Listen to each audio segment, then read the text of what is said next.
আমাদের সকল মুসলমানের একটা কথা যে হুজুররা এক এক হুজুর এক এক কথা বলে, কোথায় যাব, কি করব, হুজুরদেরই ঠিক নেই। তো ভাইরা, এটা খুব ভালো কথা, হুজুররা খারাপ, এতে সন্দেহ নেই।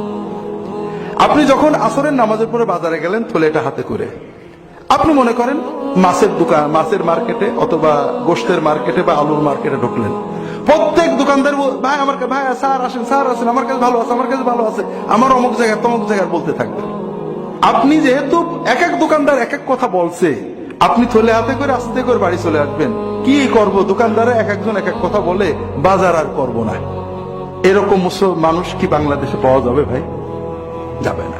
আপনি কি করবেন? যে যাই বলুক, আপনি প্রথমত দোকানদার চয়েস করবেন যে কোন দোকানে ঢুকবেন। দোকানে ঢুকলে হলো না, দোকানে ঢোকার পরে যখন দোকানদার, আপনি মোটামুটি ভালো দেখে একদম দোকানে ঢুকলেন, যেন আশা করা যায় ভালো মাল পাওয়া যাবে। দোকানদার কি করলো, একেবারে দাড়ির পাল্লাটা এরকম ঢুকিয়ে দিয়ে 3 কেজি আলু একবারে তুলে দিল। আপনি বললেন না নামান, আমি বেছে নেব। আপনি একটা একটা করে বেছে নেন, পেঁয়াজ, আলু, টমেটো, কাঁচামরিচ, মাছ আপনি বেছে নেন। আপনি দোকান যাচাই করার পরেও পণ্য যাচাই করেন, যাচাই ছাড়া পণ্য নেন না। কিন্তু আপনি আসরের পরে বাজারটা বাড়িতে দিয়ে মাগরিবের নামাজের সময় মসজিদে ঢুকলেন। আপনি নামাজ পড়ে কিছু জিকির করছেন অথবা নামাজের ভিতরে কিছু আমল করছেন। আপনাকে যদি বলা হয় যে আমল কোথায় পেয়েছেন, ও অমুক হুজুর বলেছেন, আমলটা কিন্তু আপনি যাচাই করে নেননি। আপনি আলু যাচাই করেছেন, পেঁয়াজ যাচাই করেছেন, টমেটো যাচাই করেছেন, মাছ পর্যন্ত টিপে যাচাই করে একটা একটা করে আপনি দাঁড়িপাল্লায় তুলেছেন।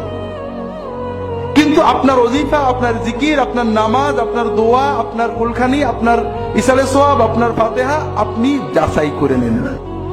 হুজুর বলেছে আপনি করেছেন, সবাই করছে তাই করেছেন। তাহলে কি বোঝা গেল? তাহলে বোঝা গেল ভাইরা, যে আপনার কাছে আলু, পেঁয়াজ, পটল, টমেটো, পুঁটি মাছের যে দাম আছে, আপনার ইমান আমলের ওই দাম নেই। আপনি পুঁটি মাছকে যে গুরুত্ব দিয়ে ক্রয় করেন, আপনি আপনার জান্নাতকে ওই গুরুত্ব দিয়ে ক্রয় করেননি। ঠকে যাবেন ভাইরা। আরে ঠকে, এমন ঠকে, আপনি পুঁটি মাছ কিনতে যে, আলু কিনতে যে ঠকেছেন, পরের বারে আপনি জিততে পারবেন। কিন্তু ইমান কিনতে যে, আমল কিনতে যে ঠকে গিয়েছেন, পরের বারে যখন ঠকা বসবেন, ব্যাক গিয়ারে আর আসতে পারবেন না। এই জন্য ভাইরা, আমরা একটু সচেতন হই।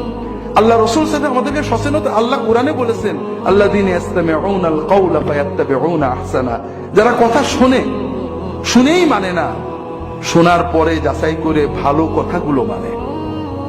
আমিও যেটা বলবো যাচাই করতে হবে। ভাইরা, বড় কষ্ট লাগে।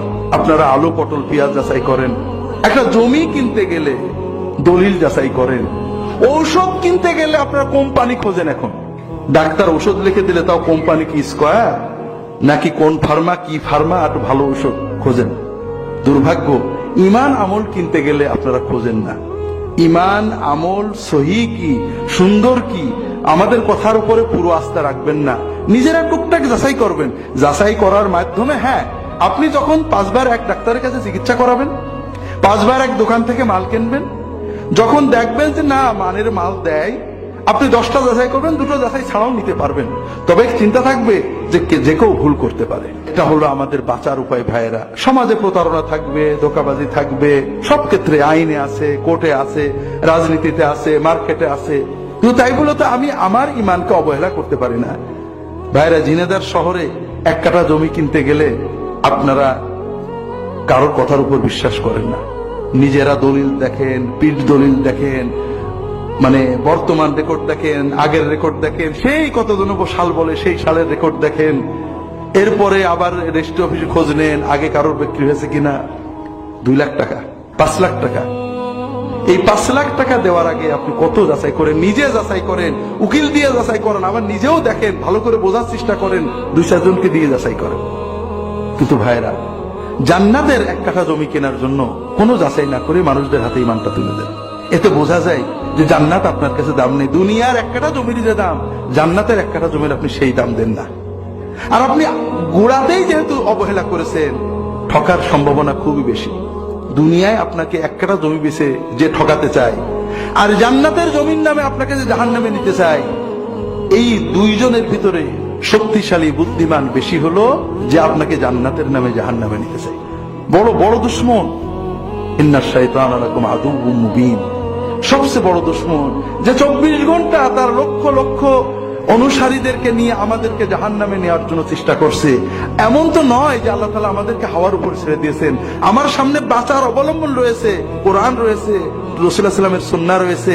আমি ধরে চেষ্টা করি, আল্লাযীনা জাহাদু ফীনা লানাহদিয়ান্নাহুম সুবুলানা।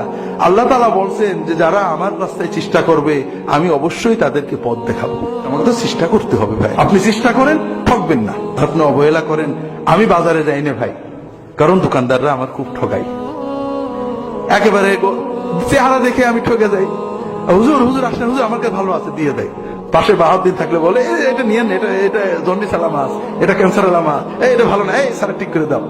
এই জন্য আমি ভয়ে বাজারে যাই না। তো ভাইরা, বাজারে একবার ঠকছি, অনেক ঠকছি জীবনে, কিন্তু এ ঠকাতে কিছু ক্ষতি হয় না।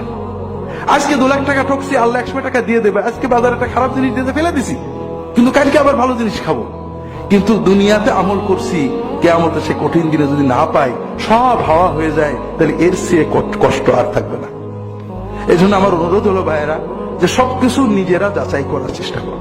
নিজেরা পারবেন না, যারা 5 জনকে প্রশ্ন করবেন, ভাই এটা কি, কোথায় আছে, কোন হাদিসে, কোন কিতাবে, দেখান আমাকে। একজন বলবেন, আরেকজন বলবে, আপনার ভিতরে একটা জ্ঞান এসে যাবে। মানুষ চেষ্টা করলে সব আল্লাহ দিয়ে দেন। আমরা পারি না এমন কিছু নেই। একসময় আমাদের দেশে পাওয়ার টিলার ছিল না, আমরা পাওয়ার টিলার ব্যবহার করছি। কাজে কোরআন হাদিস আমাদের দেশে আছে, নিজে পড়েন, না হলে যারা পড়ে তাদেরকে প্রশ্ন করেন, বোঝার চেষ্টা করেন, রাসূলুল্লাহ সাল্লাল্লাহু আলাইহি ওয়াসাল্লামকে সামনে রাখেন। আল্লাহ তাআলা আমাদের সবাইকে তৌফিক দান করুন, আমিন।